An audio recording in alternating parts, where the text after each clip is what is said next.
అన్నదమ్ములాగా చేతులు పట్టుకు అడుగుతున్నా, మీరు సహాయం చేయాలి. అన్నదమ్ములాగా అడుగుతున్నా.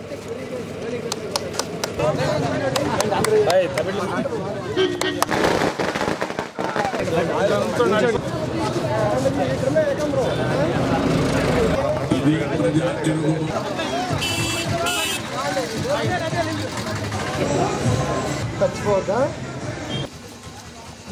డబ్బులు సంపాదించుకోవటానికి, అధికారం చెలాయించడానికి నేను రాజకీయాల్లో రాలా. ఆ పరిస్థితి నాకు లేదు.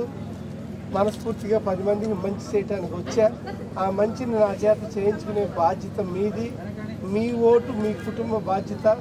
ఆ ఆయుధాన్ని సరిగ్గా ఉపయోగించండి. ఒక మంచి ఆలోచనతో మీరు ఓటేయండి. అది పార్టీలు ఏంటి, అభ్యర్థులు ఏంటి, ఎవరు అనేది మీరే తెలుసుకోవాలి.